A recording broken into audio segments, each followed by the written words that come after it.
Oui, bonjour les amis, ouais, me revoilà donc, hein, voilà.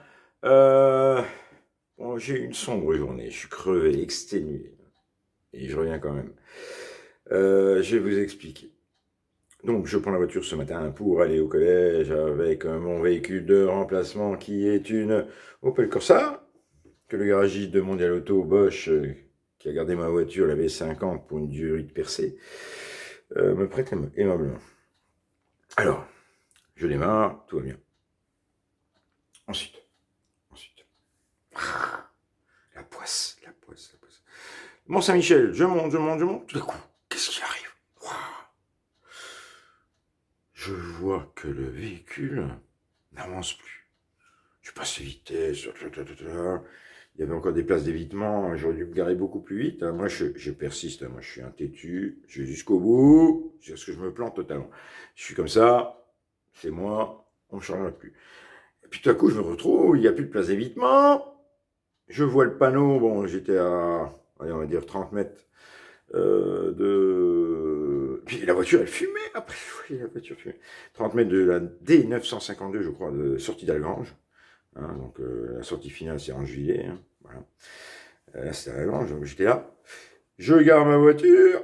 Du côté, quand même, et je suis pas en plein milieu, hein, parce qu'une fois, j'ai eu une panne en plein milieu de l'autoroute. Oh, j'étais sur la voie droite. Wow, l'horreur. Puis il y a un véhicule qui m'est rentré dedans. Hein. Wow, heureusement, bon, je suis vivant. Donc je suis vivant, je suis encore là. C'est ce qui est essentiel. Hein. Après, je relativise, c'est pas beaucoup Covid. Bon. Je panique un peu moins parce qu'il m'est arrivé avec ma voiture pas mal d'événements, je vais pas toutes les raconter. Un peu, j'ai vraiment la poisse avec les voitures. Hein. Je sais pas si c'est parce que mon père n'avait jamais eu de voiture, il était préparateur en pharmacie ici à Lutz, il allait toujours à pied. Moi, j'y connais rien, bien sûr. Hein. Il m'a rien appris de ce côté-là. Hein. Voilà. Bon, bref. Donc, il y avait les voitures. Les camions, pom, pom, pom, pom, donc j'attends encore un peu. La voiture qui fumait, vous imaginez dans quel état j'étais pas trop bien. Quoi. Oh, je sors de la voiture, finalement, oh, je passe mes jambes des barrières, hein, et je me mets bien au-delà de la barrière de sécurité. J'avais pas mon gilet jaune, j'ai plus le temps de le prendre. Je fais 17. Ils ont eu du mal à venir. Pleurer, du tronc. Je téléphone d'abord au collège. Je leur dis, ben voilà ce qui m'est arrivé, hein, je leur explique, hein, parce qu'il faut expliquer son retard. Hein. Mais là, c'est plus un retard, parce que là, moi, j'étais pas bien. Hein. Voilà, donc là, je savais que c'était fini pour moi pour la journée de l'école. Oui. Bon. Finalement, au bout du compte, ben, la dépanneuse qui arrive une heure après, vous savez, donc voilà, vous attendez sous la pluie pendant une heure. Bon, ça, c'est pas trop grave, j'ai fait de la haute montagne, du moyenne et un peu de haute montagne avec mon ami Pierre Guénaud à l'époque. Donc j'ai l'habitude hein, d'être dans des conditions un peu compliquées. Donc voilà, je supporte encore. Voilà. Ah là là là là. Je suis rentré à la maison, il était déjà 10h30, 11h. Donc je retéléphone au collège pour leur expliquer que j'en pouvais plus. Je leur ai dit, j'ai plus de voiture, j'ai plus de volo, j'ai plus d'Opel Corsa. Je suis rentré péniblement à la maison, presque à pied de Terville à... Ouais, c'est ça, de Terville à Lutz. Hein. Fouh. Bon, ben ça m'a fait un peu de marche à pied à nouveau, un peu de sport parce que je ne faisais plus. On va relativiser, on va trouver le positif. Voilà. Mais bon, à un moment donné, j'en ai marre. J'ai téléphoné au collège, j'ai dit voilà. J'ai mesuré ma tension, c'était beaucoup trop élevé, trop élevé. Alors, des chiffres affolants, dangereux. Donc j'ai téléphoné au collège, hein, donc voilà. Je leur ai dit voilà, pour moi la semaine c'est fini. Hein. C'est bon. Donc là, je suis revenu de chez le médecin. Oui, effectivement, elle s'inquiétait pour moi parce que j'avais un chiffre. J'étais arrêté le 9 décembre, hein, une fois, pour la même chose. Hein. Tension très, très, très élevée. Et alors, le chiffre était affolant, affolant, affolant. Elle m'a même donné des molécules supplémentaires que je dois prendre tous les jours. Et je lui ai expliqué que quand j'étais au terme à police, je ne m'inquiétais plus. J'avais 12,7. Le truc impeccable. Donc, je ne prenais plus les médicaments. Là, il faut que je les reprenne. Et puis elle m'a noté, je crois, voilà, trouble anxieux qui a causé cette tension très élevée. Un trouble anxieux. Je- Malgré ma bonne humeur, j'ai des moments d'anxiété, voilà. Voilà. Vous le savez, je vous l'ai déjà dit. Donc parfois je prends l'alcool au lieu des médicaments. Je chante des petites chansons pour me changer les idées. Et là, j'ai trouvé une idée. Alors je sais pas si ça va être beau, hein. Parce que vous connaissez mon rapport aux femmes, hein, qui est très compliqué. Voilà.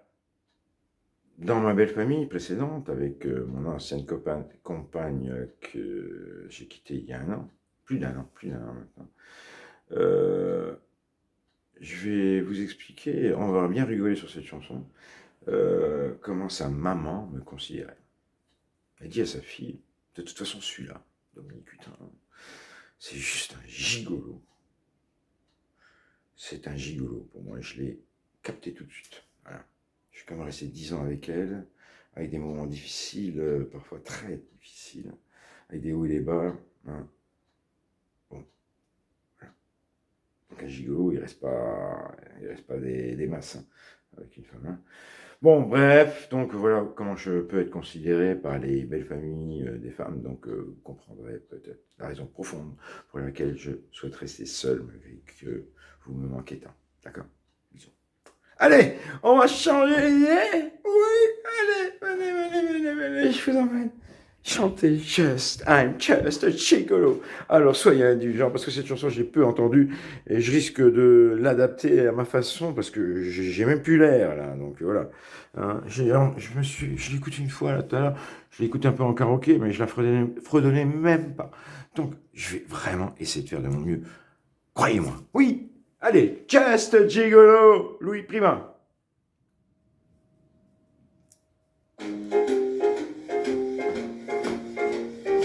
Just a gigolo, everywhere I go. People know the part I'm playing. Paid for every dance, selling each romance. Oh, what's they saying? There will come a day and you'll pass away. What will they say about me?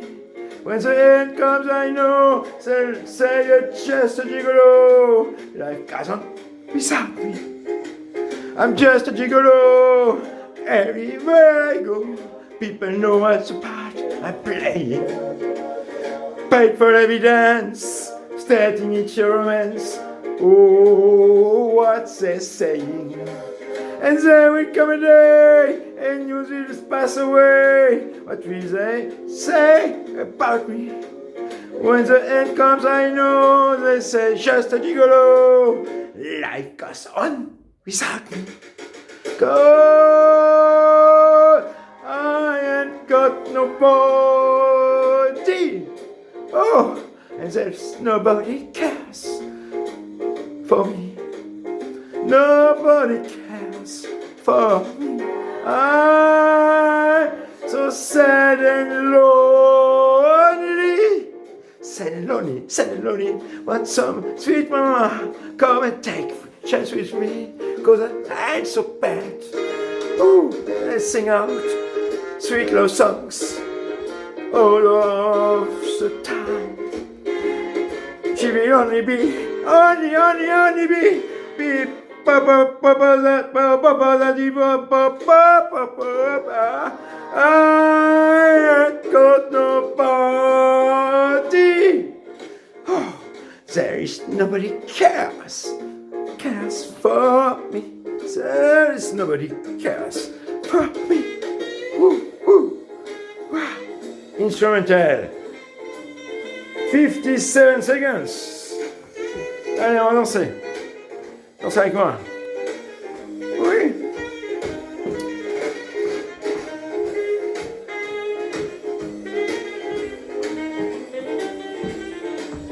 Woo.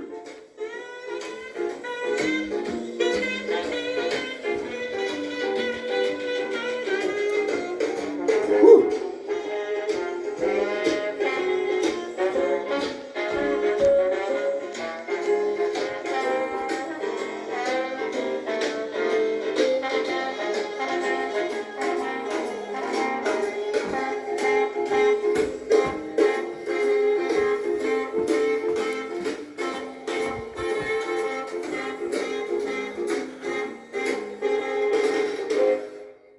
Everybody!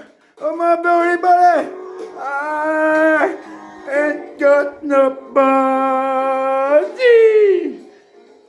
Nobody cares for me. There is nobody cares for me. I so sad and lonely. Sad and lonely, sad and lonely. Want somebody come in, please take a chance with me. Cause I ain't so bad. I sing out sweet love songs all of the time. She will only be, only, baby, sugar, daddy. I ain't got nobody, nobody, nobody, nobody, nobody, nobody, nobody, nobody, no one.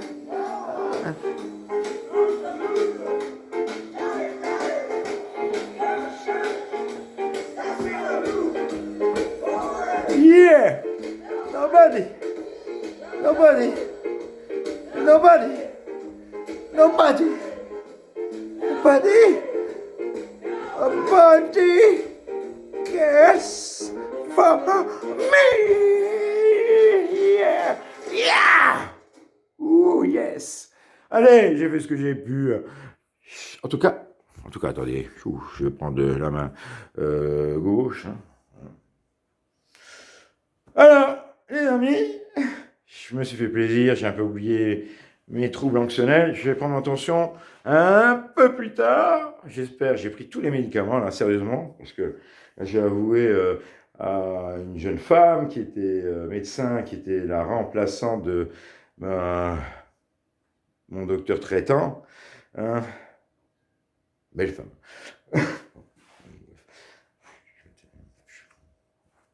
Donc je l'ai écouté. Elle m'a dit de prendre ces médicaments, elle m'a ajouté une nouvelle molécule. Je l'ai écouté à la lettre.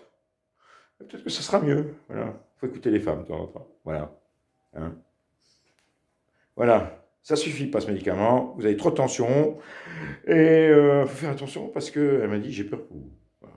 Elle m'a fait un peu peur. Donc, ouais, ils me font un peu peur. Moi, je me sens même capable d'avoir un AVC ou une crise cardiaque. J'en suis pas là quand même. Rassurez-moi les amis, rassurez-moi. Quand vous voyez comme ça, hein, je suis quand même loin. Hein. Non mais c'est vrai que je m'énerve trop. Hein. Et puis il fallait un nouveau break. Hein. Les élèves, je les aime beaucoup. Mais bon, vous savez, je suis passé d'une période où j'aimais beaucoup ça. Quoi. Les familles maghrébines, vous savez, la ville, hein, après le travail, le bruit, je supportais beaucoup mieux.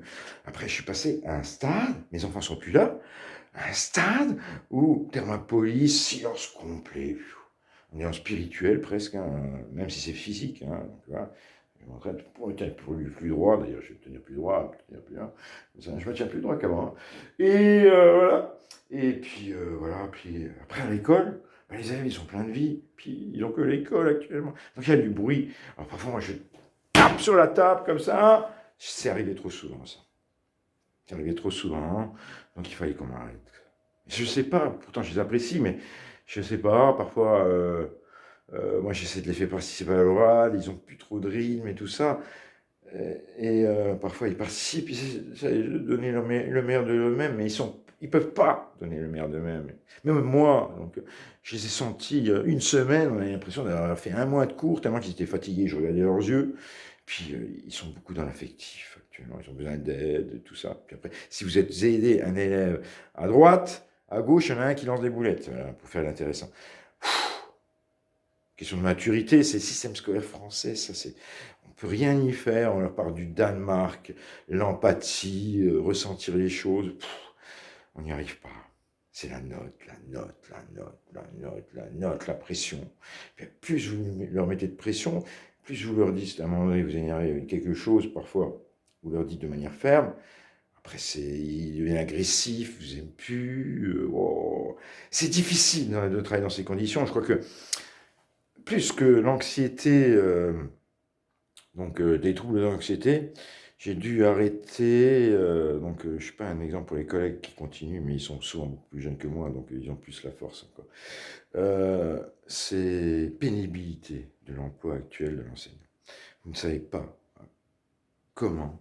Et on est plus dans l'œil de mire, l'orbite des parents aussi. Il faut leur donner satisfaction. Leurs enfants nous sont confiés. Et comment leur expliquer que individualiser l'enseignement, c'est ce qui est le plus efficace, et que quand on est obligé, comme des flics, de faire cours actuellement dans une position magistrale, parce que sinon, il y a le désordre. J'ai fait signer des règles en début d'année. J'ai essayé de les négocier, ces règles. Mais parfois, donc, c'est fatigant. Le métier est fatigant. Je l'aime, ce métier. Mais voilà ce qui arrive. Voilà. Je vous explique. Allez, bisous! Je peux peut-être revenir, peut-être tout à l'heure. Hein. Mon état de santé n'est pas si mauvais. Je me tiens droit. Je suis encore moyennement beau, hein, malgré mon âge. Donc je peux me montrer. Hein. Voilà. Allez, bisous. Bisous, bisous.